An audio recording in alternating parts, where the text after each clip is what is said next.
Hi, this is Chris Claremont speaking to you from the offices of Nightwing Restorations, suggesting that you take a good listen to the Epic Marvel Podcast.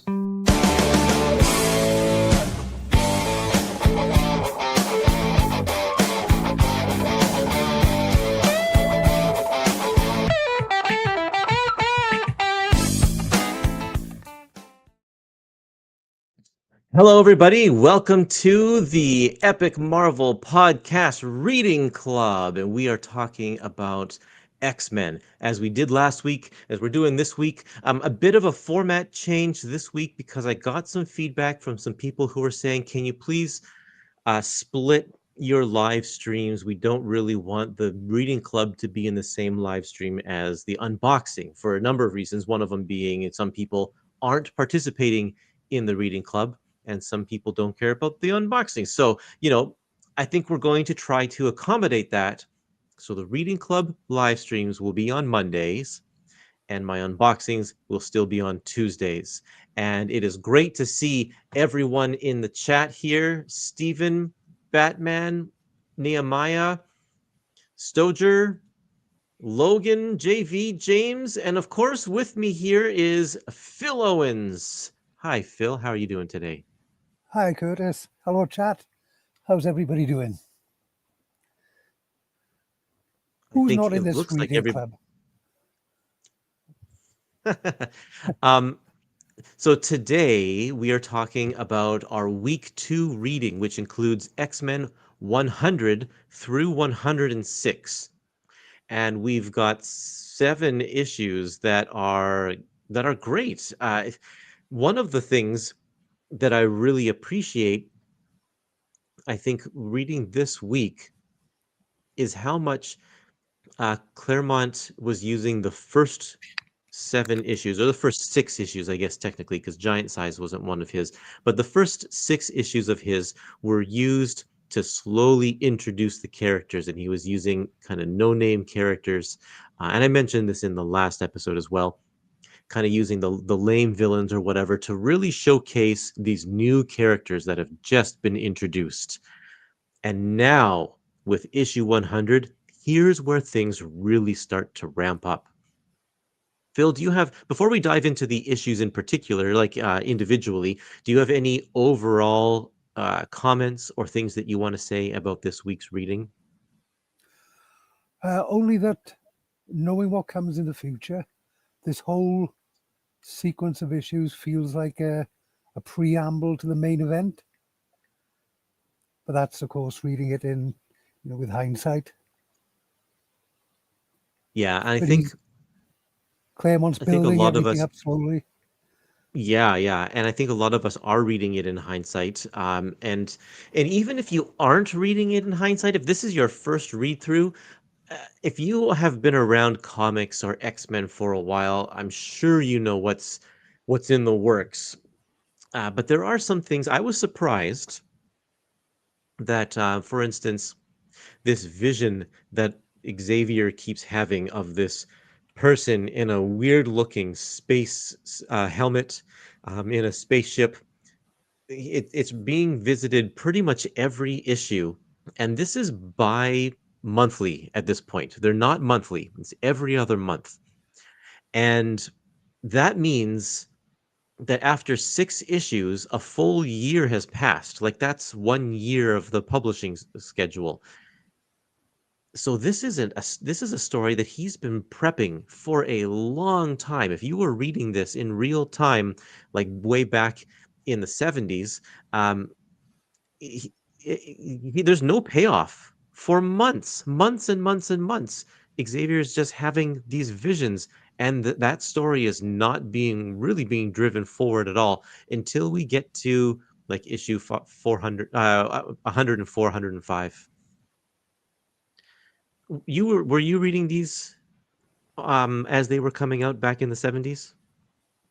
I was, yes. Well, most of them. There was where I live in the UK, distribution was sometimes a little bit patchy, so we didn't get Giant Size #1. We didn't get 94 or 95.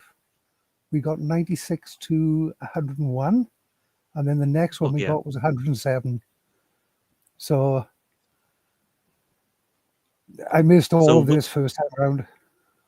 when was the first time that you read the whole run, like filled in those gaps that you had missed? It wasn't too much later, maybe a year or two later. Um, a comic shop opened nearby, and I managed to pick up all of the back issues there. So I just read Nice. the And do you whole still have lot them? Do you still have straight your through. giant size X-Men #1?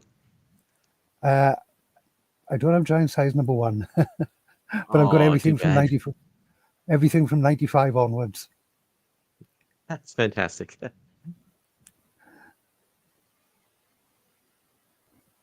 Yeah, let's see here. So Stocher has a great comment. He says, I appreciate the behind the scenes information various people have pointed out on the Discord and Facebook group. And that's great. And I love that.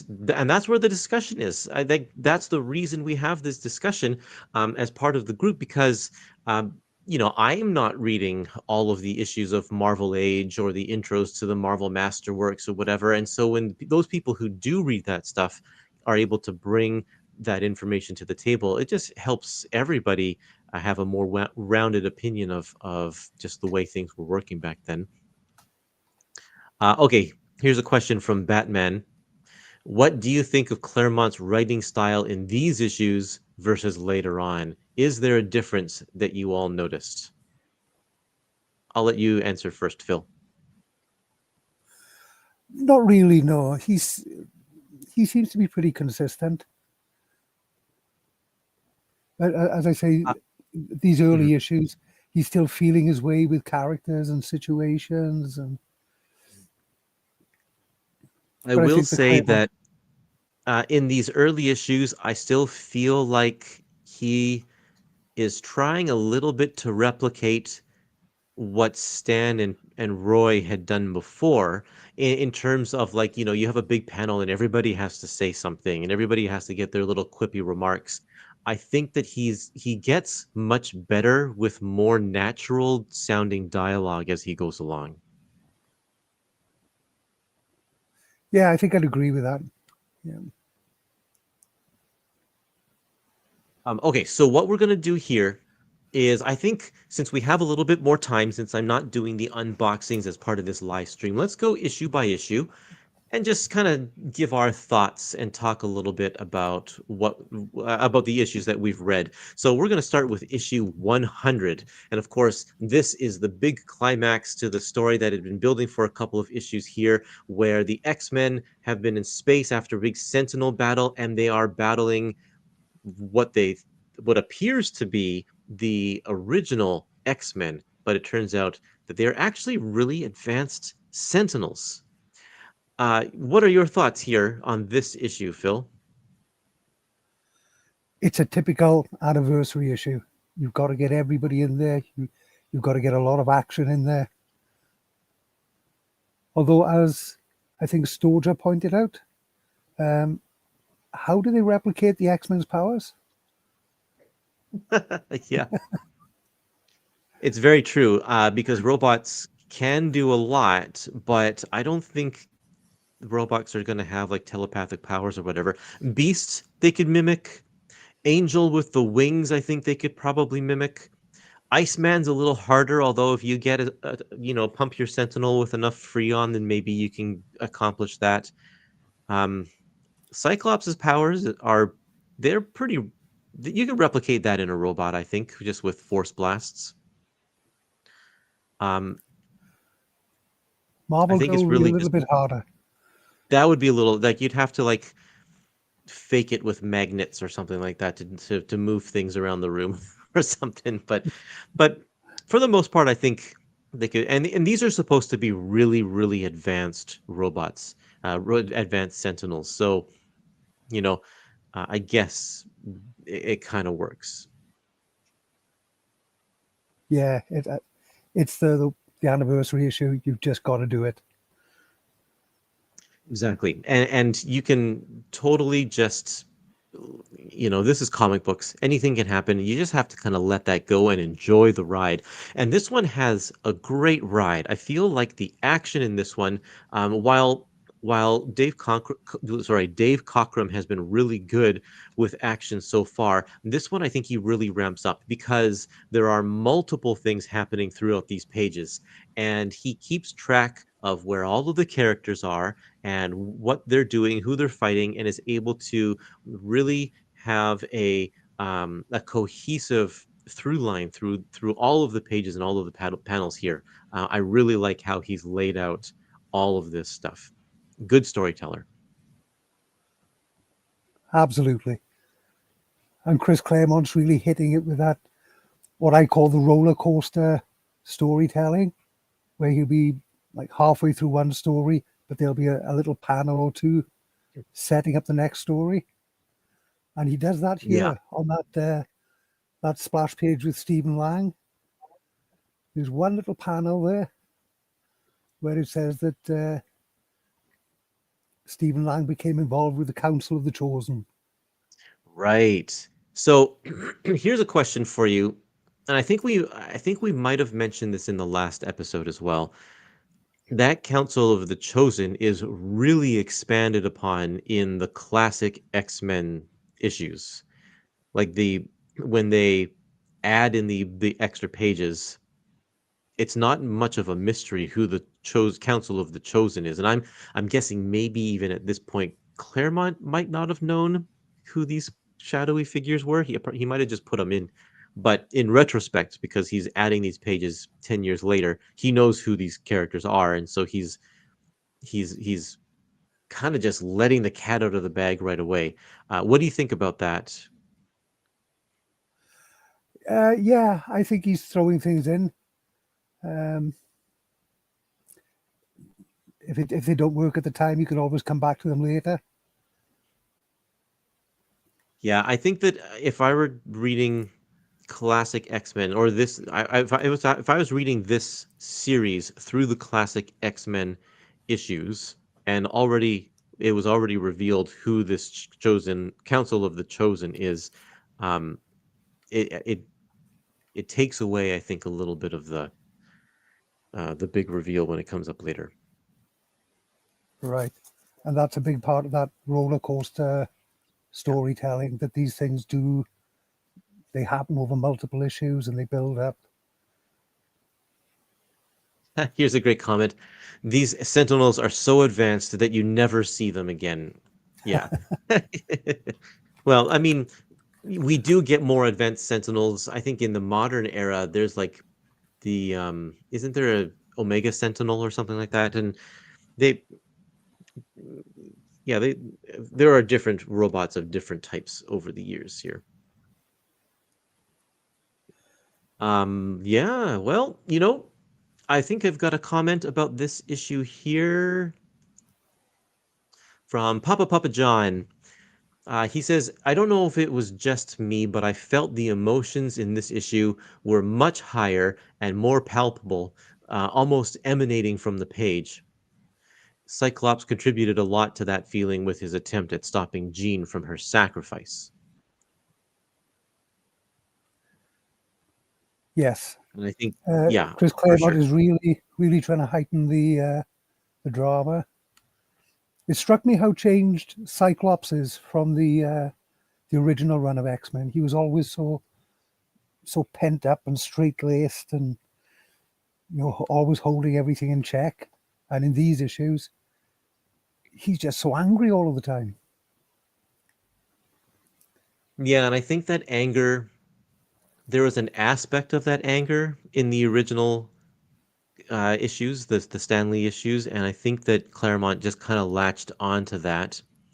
And I think there's also always that will they won't they relationship status between Cyclops and Jean Grey for the longest time.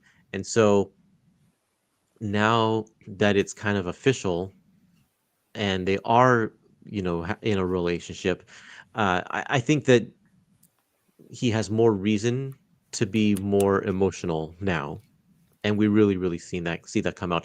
The scene in the hospital where Jean Grey uh, comes out of her coma and everybody rejoices and they're all happy, and Cyclops's reaction to that is going to another room and having a breakdown. It's like he still was holding everything inside.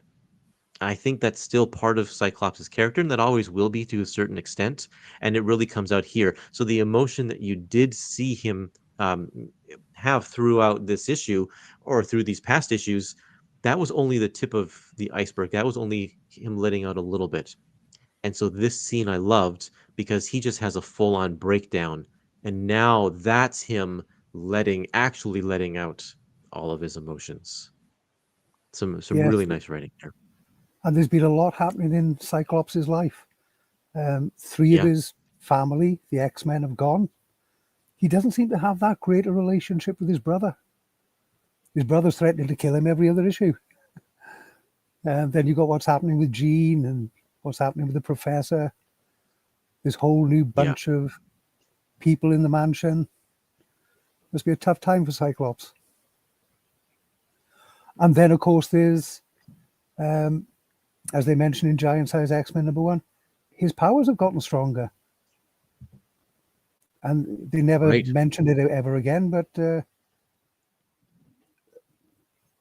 suddenly these optic blasts that have been keeping him from being a normal person, they're now back with a vengeance.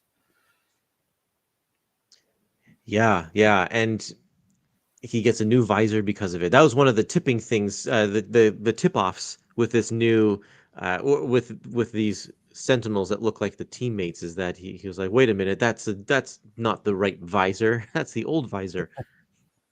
Yeah. God bless Dave Cockrum.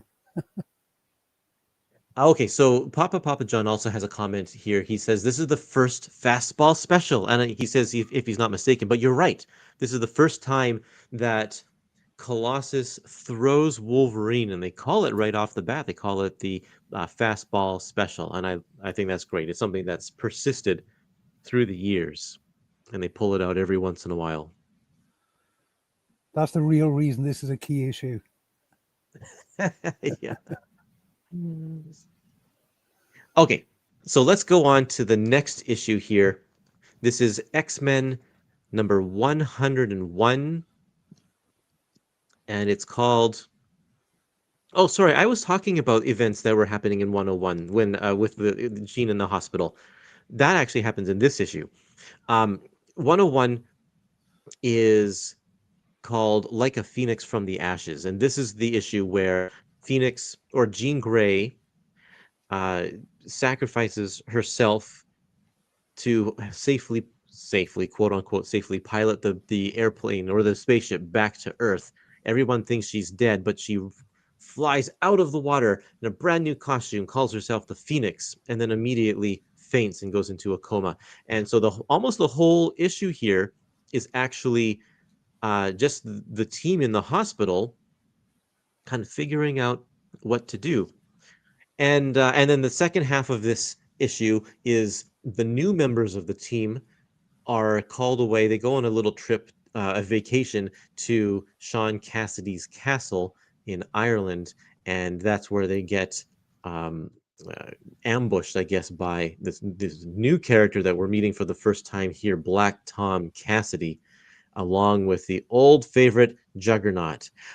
So this is this is a period of time where Marvel started writing their stories so that they would go over the issue gap.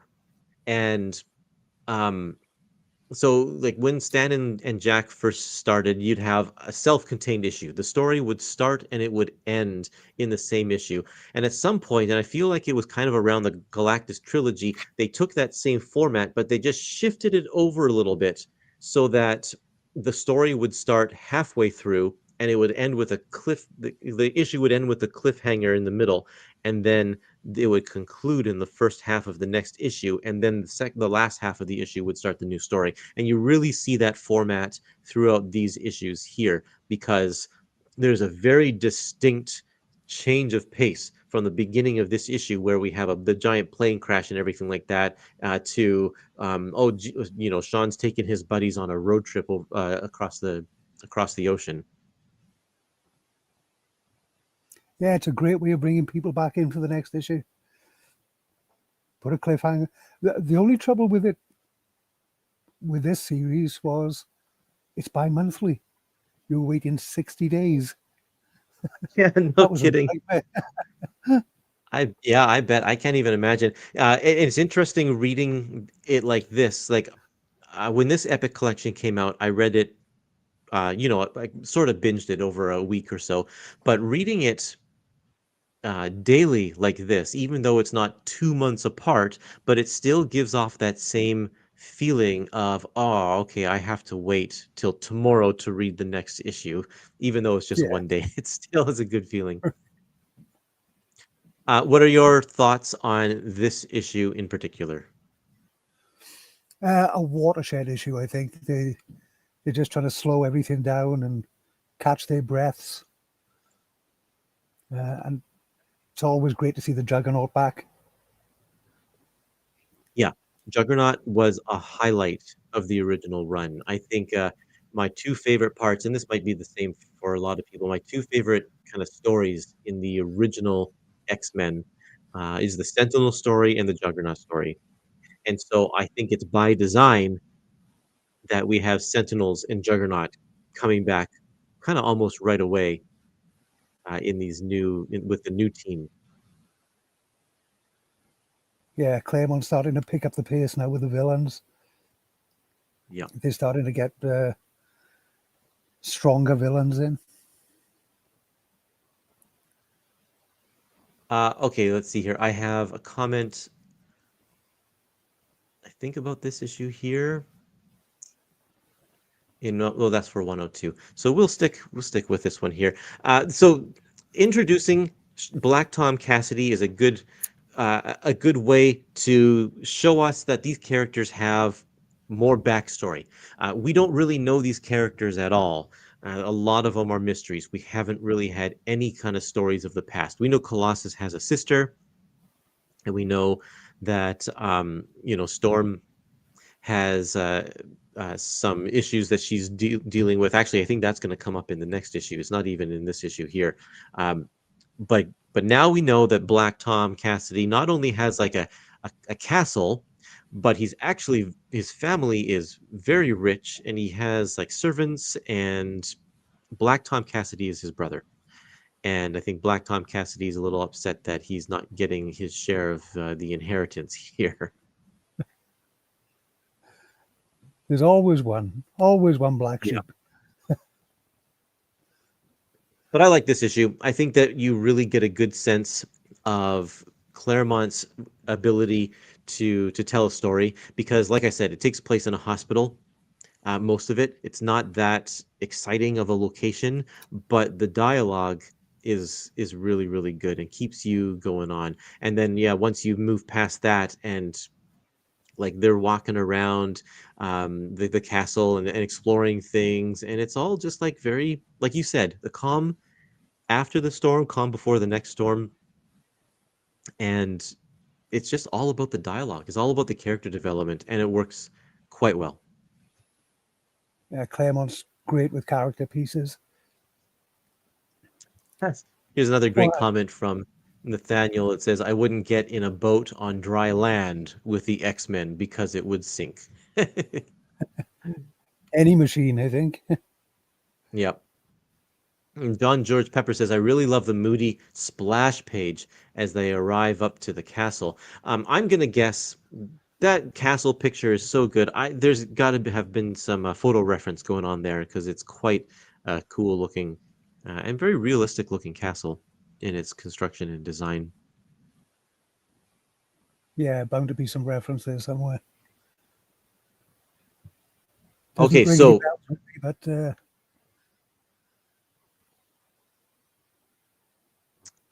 let's move on to issue number 102. Who will stop the Juggernaut? This one is kind of a big fight between the Juggernaut and the new team who haven't met this character before. And so we get a lot of battle and taking place in the castle. And toward the end, Black Tom Cassidy starts to join in as well. But most of it's Juggernaut, which is what we're all expecting and what we all really want to see. Meanwhile, back in the hospital, or I guess maybe it's back in the mansion. I'm not sure if they've transported her back or not, but um, Cyclops says that he's not going to help the team fight Juggernaut because he needs to stay here by Jean. And there's a very interesting exchange between him and Xavier, where Xavier admonishes him for his behavior here, and he starts like yelling and insulting, and he's gonna hit him.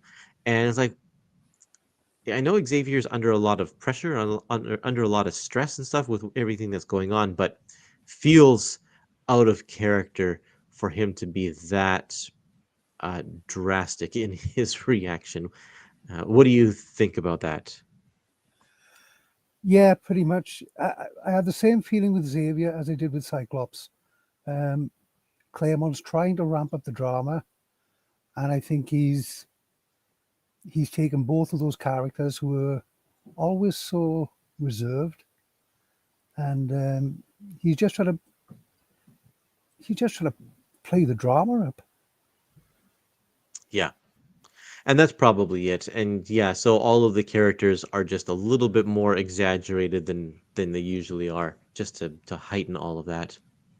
But Logan says here in his comment, Logan says, even though Claremont was still figuring these characters out, is there anyone that you think he found the voice for pretty early on, as in they're not that different from who they become later on?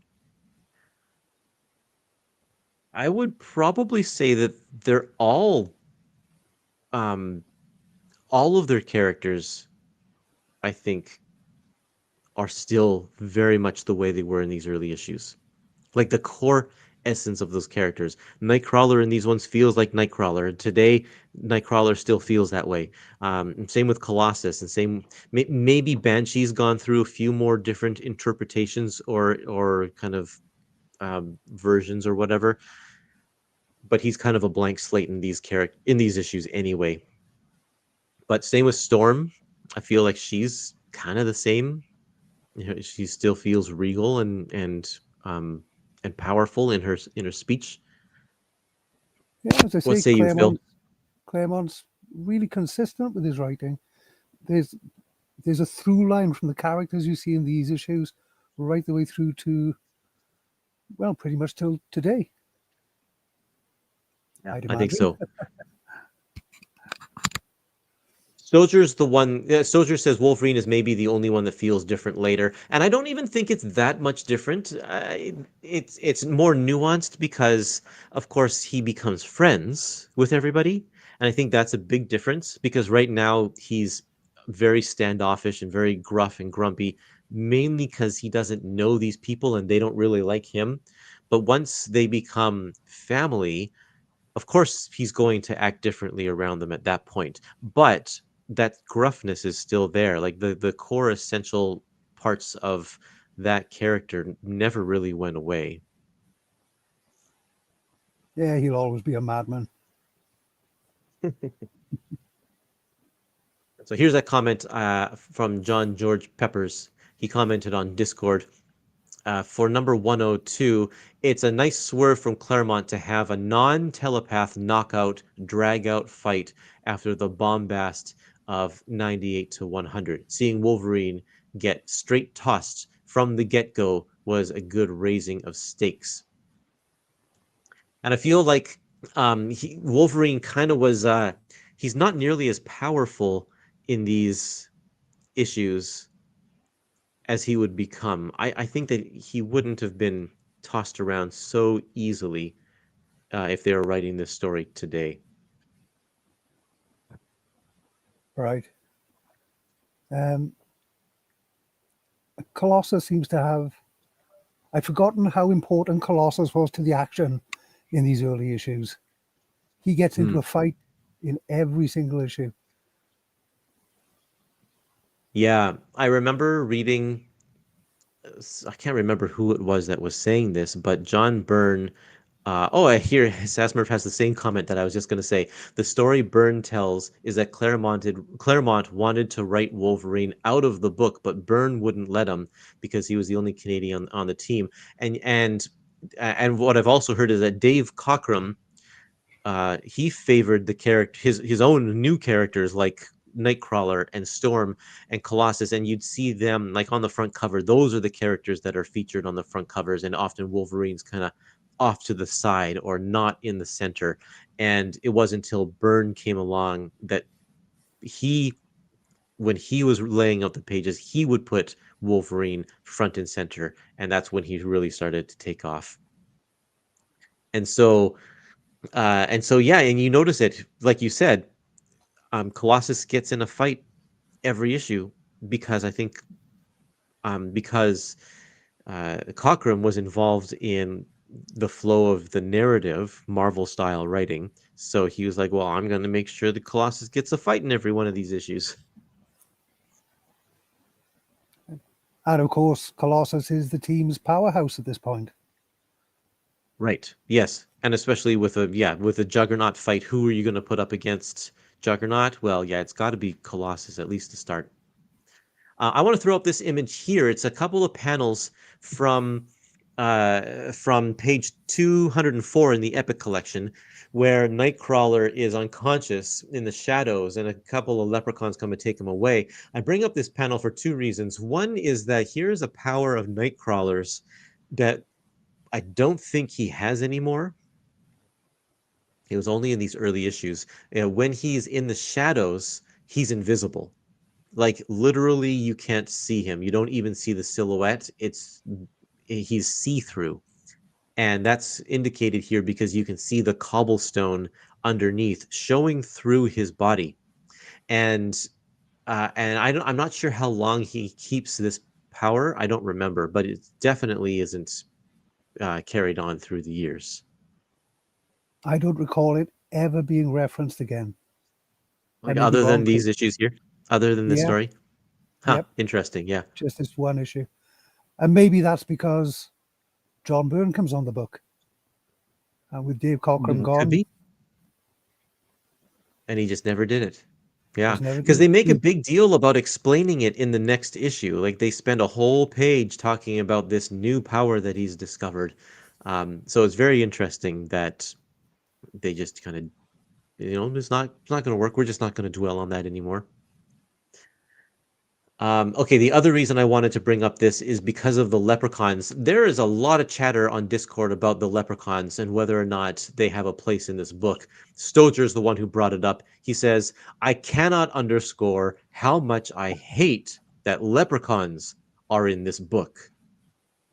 So, what say you, Phil? Yay or nay, leprechauns? You're in Ireland, you've got to have leprechauns. I thought so too. And my response to him on Discord was, you have a book where, you have trolls like Pip the Troll. That's okay. Flying horses, Pegasus, with the Valkyrie. That's fine. Even Santa Claus comes to visit in a number of occasions, like the actual real Santa Claus. But no, the leprechauns, we can't have leprechauns. They're just like, that's just too ridiculous for comic books. I don't know if they ever returned to the leprechauns in X-Men. So, they're sort of in Generation X in the 90s, because I'm a big Generation X fan.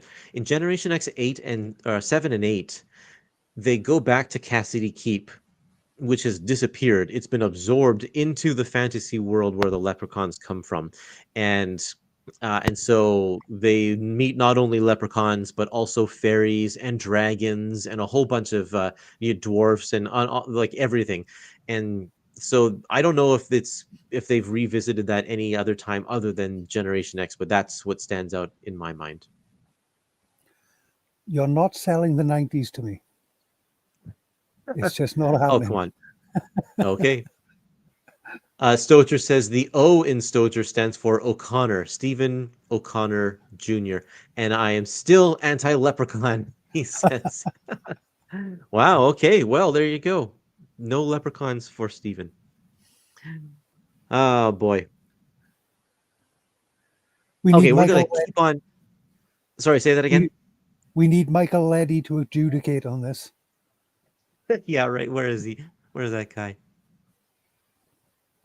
Tom says, I did not hate the leprechauns. One of my favorite childhood memories childhood memories from comics was the Defender's Elf with a Gun, where he crosses the country planning revenge only to be run over by a car. That's in is that I can't remember if that is in J.M. DeMatteis's run That's or Steve after that in Gerber. Peter That's it's Steve. Gerber. Yeah, of course it's Gerber's run. Yeah. The Elf with the Gun. That's Something right. that nuts. It's got to be Gerber. Yes. Yeah, absolutely. Okay, well, I think we should go on to issue number 103. This one is called The Fall of the Tower. And the great splash page with Nightcrawler being carried away by leprechauns is very Gulliver's Travels kind of stuff.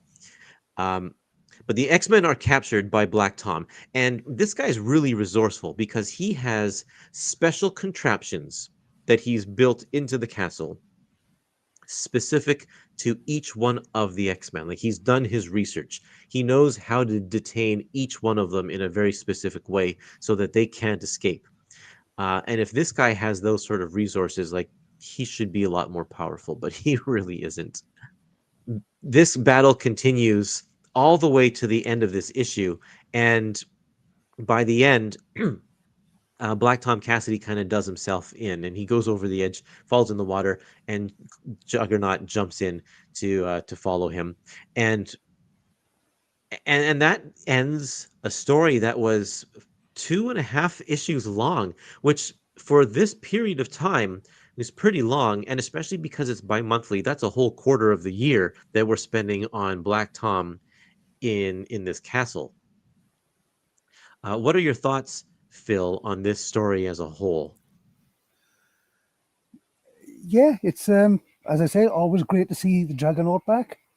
As to your point with Black Tom, who's behind Black Tom? Is it the same Right. Council of the Chosen who is behind Stephen Lang? Because Stephen Lang had ways of containing the X-Men individually. That's very true, but we get a little hint of who's behind uh, at the very last panel of this issue, and it's not a shadowy council of whatever. It's a character we've seen already in our reading club, um, even though they don't say in this issue. It's Eric the Red. You can see the back of his helmet. Right. Let's see here. I And think. Yeah, also go ahead. this issue, I think this is the first time we get Wolverine's name, unless I'm mistaken. Oh, really? Yeah, Where does it say that? I missed that. I'm not reading from the Epic. I've got it electronically here, but Yeah. it's as they try to break back into the castle. Wolverine is talking to one of the elves, and the elf says, "I think I can help you there, Mr. Logan." Oh, Wolverine says, right. "Huh? Who the blazes are you, and how do you know my name?" Yeah. I totally just glazed over that. That's amazing.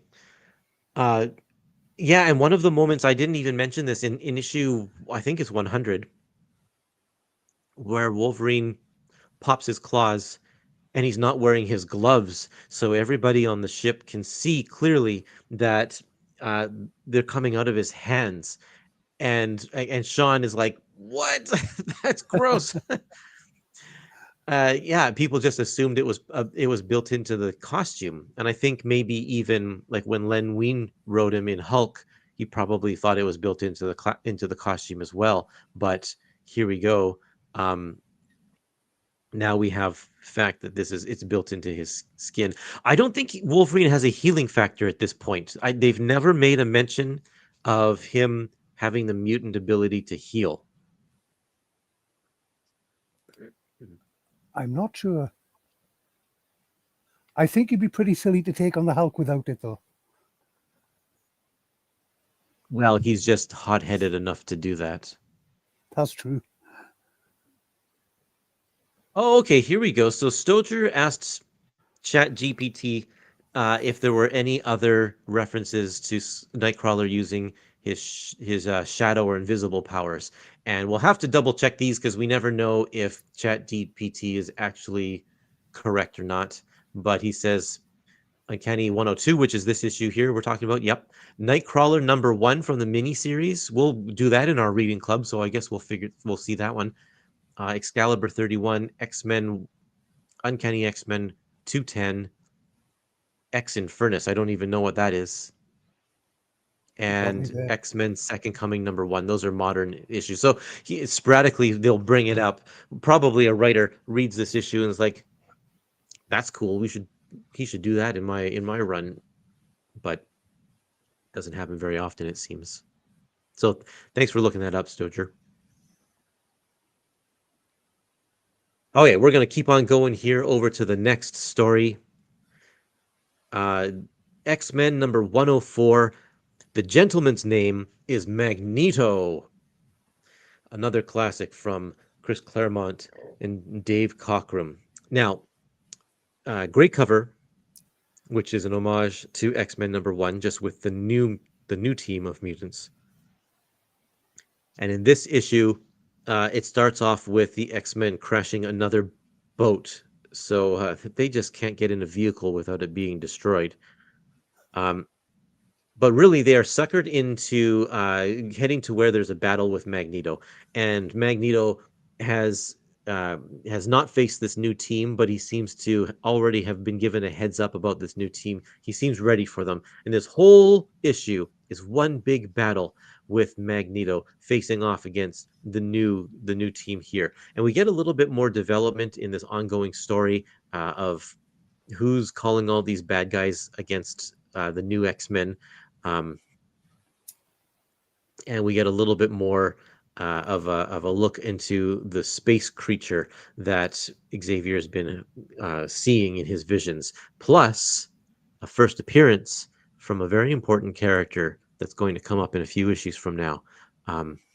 They don't mention his name in this one, but they do mention the name of his, his friend here, Chode. So there's a lot going on here. What did you think about this issue, Phil? Great. Magneto. What more could he want? Great cover, as you say. It's another big battle issue. I do like what Cyclops does at the end when he takes the team out of the fight. He says we're just not ready to fight Magneto yet. Let's get out of here. And again, this feels like a preamble to the next Magneto story. He's like, okay, let's reintroduce Magneto. We'll give him a bit of an outing with the X-Men. And now we're going to bring him back and he's going to be bigger and better than ever. Right. Yeah, I think this was an important step because, again, if Magneto is supposed to be the X-Men's biggest, most deadly adversary, the team's still not quite a cohesive team yet. The new people kind of are through their battle with Black Tom and the Juggernaut. I feel like the new team members have started to really gel right now. The wild card here is Cyclops, and he really needs to get his act together so that he can be part of this team. And so that's once he gets more involved in actually being a leader, then the team will be ready to face Magneto again. There's two references here to past issues on the Epic Collection, page 234 and 235. They make reference to Multiple Man. We see Jamie Madrox in a couple of panels because he's working with Moira McTaggart, and that's a reference to Giant Size Fantastic Four #1, which was where Jamie's first appearance is. And then on the very next page, we see that Magneto's previous appearance before this was in Defenders #16, where he gets turned into a baby. And they give us a one-panel explanation of why he's not a baby anymore. But both of those issues, Giant Size Fantastic Four #4 and Defenders #16, are both found in the X-Men Epic Collection Volume 4, which collects all of these kind of in-between issues between when the series X-Men was canceled and when it returns with Giant Size X-Men #1. So If you want to read some more of that backstory, you can check out that epic collection. Yeah, it's interesting that they threw those Defenders into. I mean, that's how important Magneto as a character is to the X-Men. They've even got to get his story into an X-Men volume, even though the X-Men aren't involved with that particular story. So is that how important Multiple Man is to the X-Men, that they put that story in that? I suppose he does become important to the team later on. Yeah, that's true.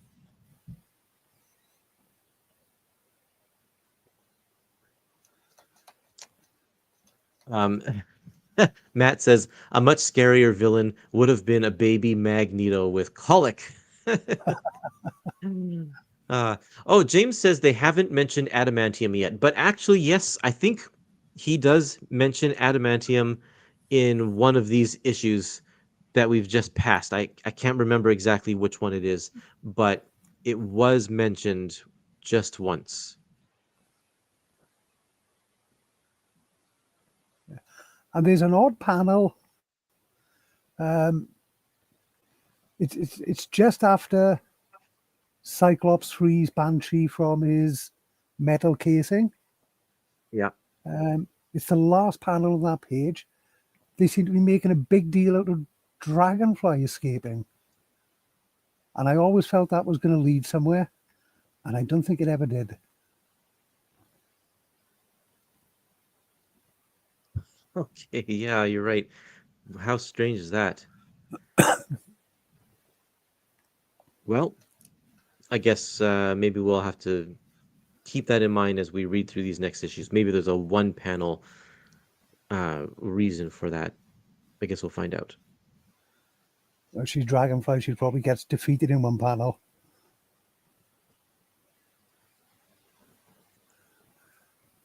Although the tease, the last panel on the next page is much more important. Mutant X. Oh, yeah. Mutant X. Yeah, so Chris Claremont is sure laying a lot of seeds here, hey? He's just he's putting a ton of stuff into these issues, and some of the stuff doesn't play out till like a long way down the road, and like this Lilandra stuff. But he's just kind of throwing it all against the wall, and we'll see what sticks. And the stuff like Dragonfly maybe doesn't stick, but yeah, it's quite remarkable how much he's cramming into here. Yeah, you've got to wonder if he did actually plan everything out in advance. Yeah. Okay, moving on to X-Men number 105. This one's called Phoenix Unleashed. The X-Men are finally going to face off against Eric the Red, except that he's called another villain, and this time it's Firelord, who's one of the former Heralds of Galactus. And Firelord is going to put them in their place. Things don't go exactly as planned, but for Eric the Red. But there's a lot going on here. Great conversation with Jean and Professor with her parents as just absolute insanity happens before her parents' eyes, and she's revealed to have powers, and they're like, "What the heck? What's going on here?" And Lilandra shows up for the first time here, and boy, oh boy, there's just so much going on. This is a really, really great issue, I thought, just for it doesn't have really kind of an A plot or whatever. It's kind of all a bunch of B plots that are all coming together pretty soon. We're not quite at the climax here yet, but it's coming. Yep. And of course, they throw Firelord in there. You've got to show Phoenix in action at some point, and you need somebody who's cosmically powered to go up against Phoenix. Cosmic fire powers as well. Yep. Other than that, I mean, Firelord doesn't seem like such a natural fit for the X-Men. But then when you think about it, It's the Phoenix. Who else is going to take her on? Yeah. Yeah, at that point, there weren't really very many cosmic characters that they could have just pulled in. Like, I mean, maybe Silver Surfer could have done it. But Firelord seems like a good choice. It is out of left field, but and like, how does Eric the Red contact Firelord? He calls him up. Hey, buddy, I need you to come and take out Jean Grey. Don't understand how that works exactly, Yeah. but He just says, "Oh, he's at my home planet or something." Can't remember exactly. oh, is Oh, that what hang he on. said? All would have been lost had Firelord not chanced by my command base at that very moment. Bless the gods. Right. Yeah, He very just happened to convenient, be of there. course. There have been some really, really great Dave Cockrum special effects in these past few issues, and I think of a lot of the stuff that he was doing with Magneto, showing off how his magnetic fields are portrayed in comics. Like the scene where he's fighting against Cyclops and he's stopping Cyclops's blast with his magnetic field, and in this one, just a lot of the way he shows Firelord's blasts with big um just big swashes of color.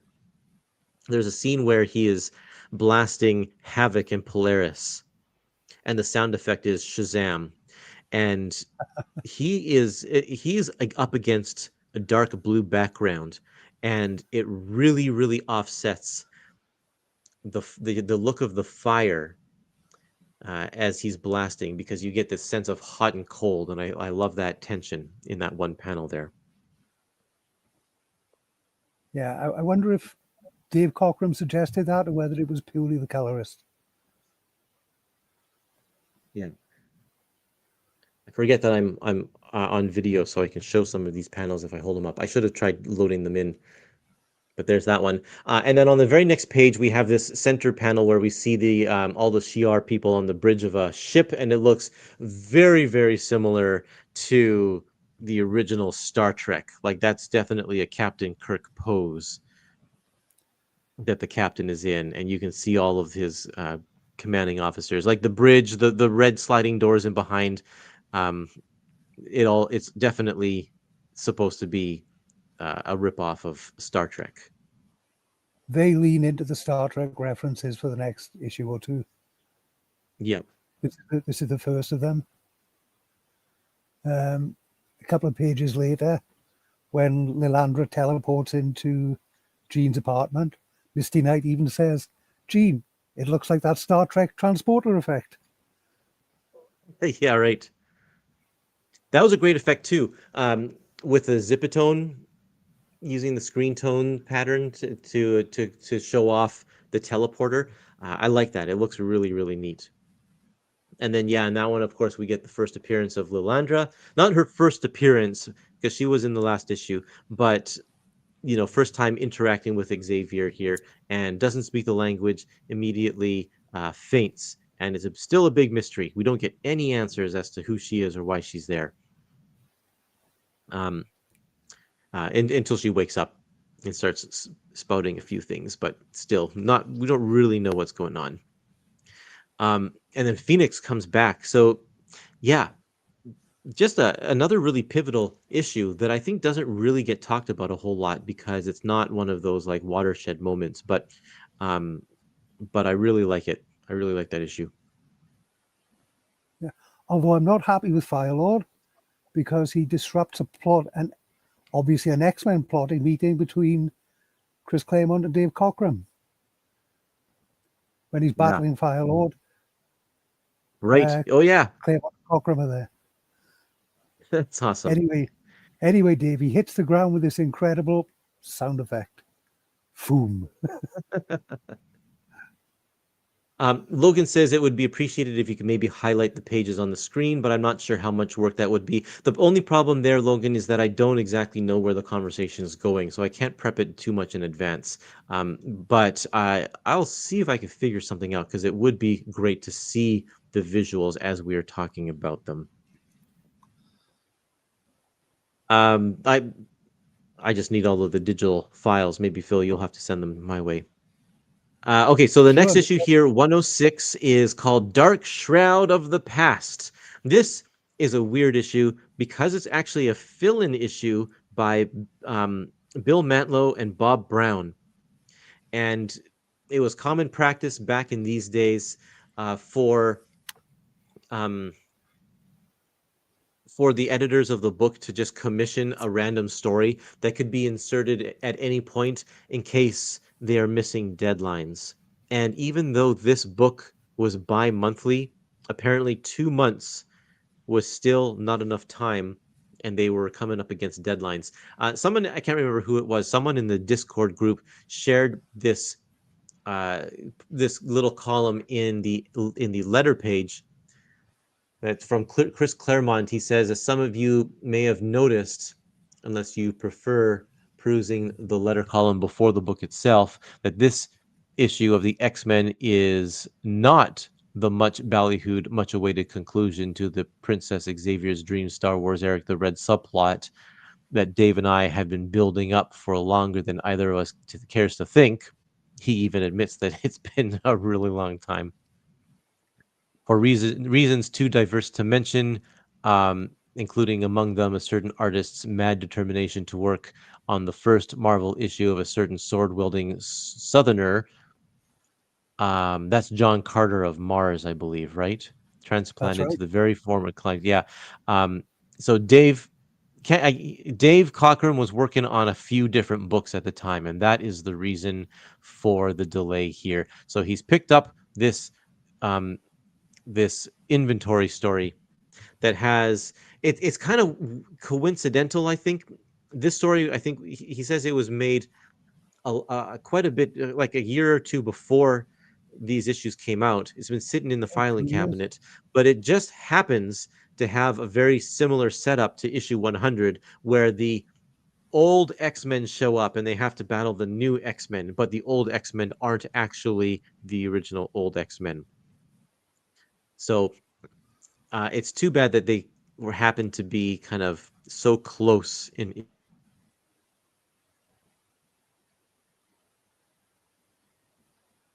happened. Well, it only seems to be close if you're reading them, if you're binge reading it. For us readers, these stories were a year apart. 6 issues bi-monthly, that's a whole year.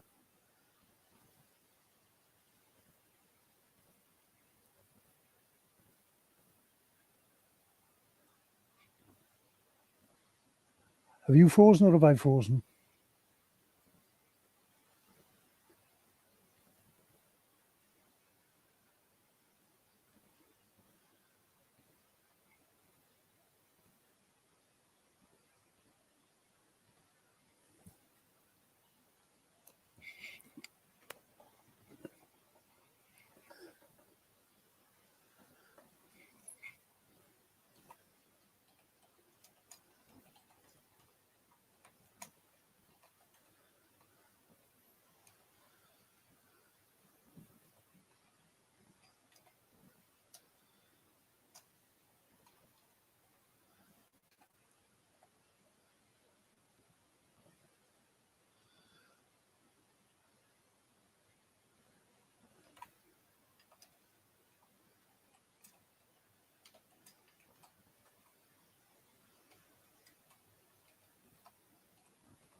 And my internet just totally just stopped completely.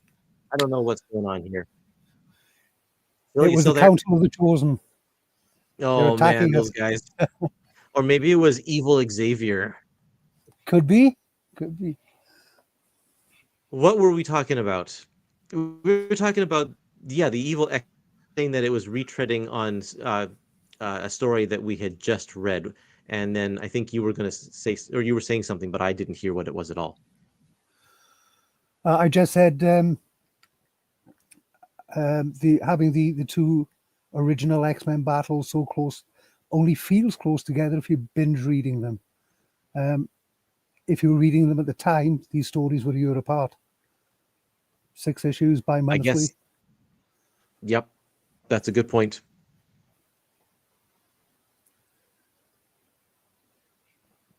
Well, so Chris Claremont and Dave Cockrum, they did add a little bit to this issue with a frame and sequence before and after. So that is there's a little bit of continuity there.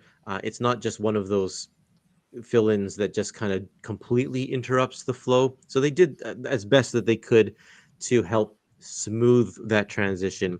But I have to say, Bob Brown, as good of an artist he is, he's definitely not.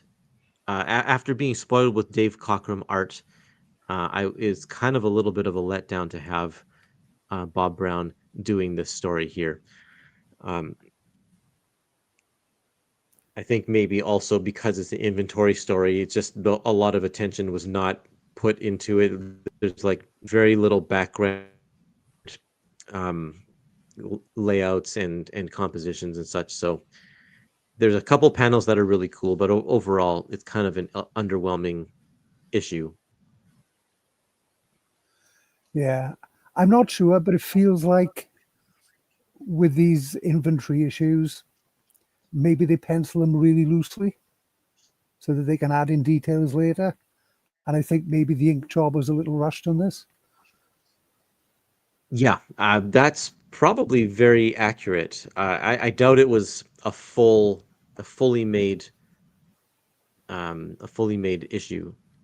It probably was inked in a rush to meet their deadlines. But yeah, I guess we won't really know. Well, that's all of the issues that we have to talk about today. Issues 100 to 106 we read in week 2 of our reading club. And so this week, oh, I've got to load all my images back in because I left this stream.